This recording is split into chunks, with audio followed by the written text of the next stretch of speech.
How's it going, crew? I am deciding to produce more video, so we're going to start with something pretty basic and boring. This is not just me talking in front of the camera, this is me doing something, so that's going to be very exciting. I'm going to walk you through making a cup of coffee, which, like many things that I do in life, is more complicated than it needs to be. So here's my coffee setup. We've got the Baratza Virtuoso grinder, very loud. Produces a really perfect fine grind of espresso.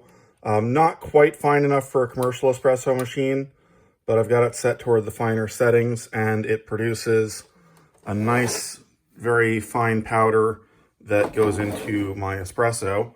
Then we've got our Breville Cafe Aroma coffee machine. This was actually bought secondhand from paddler John Mason, and it's a classic espresso machine. It's got the little pod. We got to clean this out, so we're just going to, I just made a cup, so time to make a fresh cup. So we're going to start by emptying that out and rinsing. Yay, rinse, rinse, rinse. Get that old coffee out.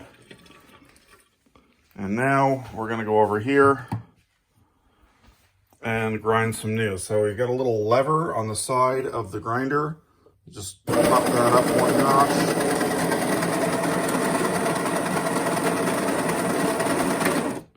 And that creates enough coffee for one serving. So actually, I'm going to make a little bit more coffee.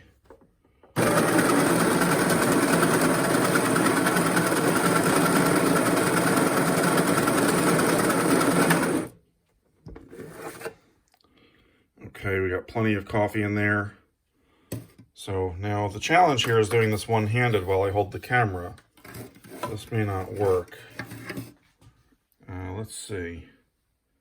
Doing this through the camera. Okay, so we're going to take a scoop. Shake it down. And then we can dump it directly from here.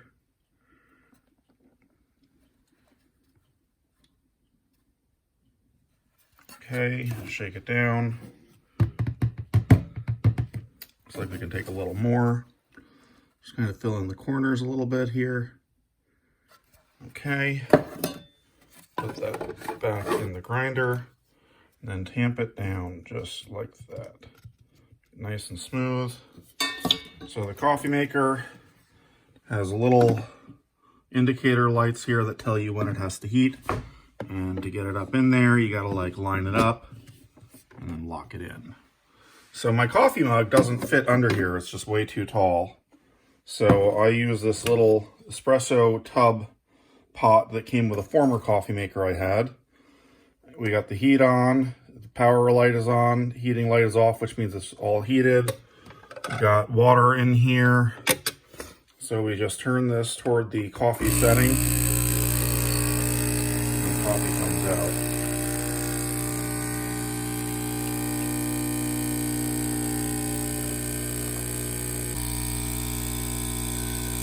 And back. This is what's called a long shot. As you can see, the water's coming out kind of watery, well beyond the normal espresso shot, but we're basically making an Americano in one swipe.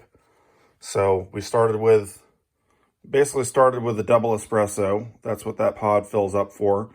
And then we just extended the water through it, and now we've got a delicious long shot. So there's still coffee in the mug.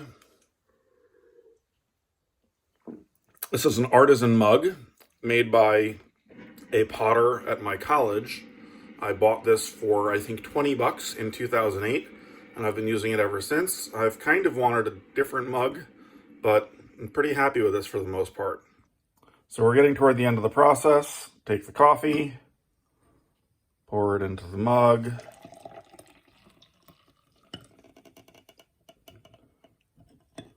Almost there. Fills the mug about 2/3 of the way. Now I must decide what to put in it. Do I do milk today or almond milk? I'm going to do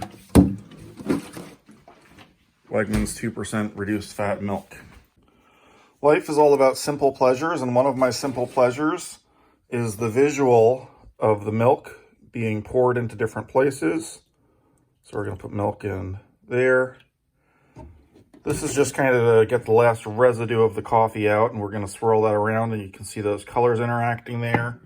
And then we pour. And I've got my beautiful foam on top of my coffee. Beautiful little cup of coffee here. And that is my morning coffee. It was actually my second morning coffee, but it's okay. And now off to the regular routine of killing time all day.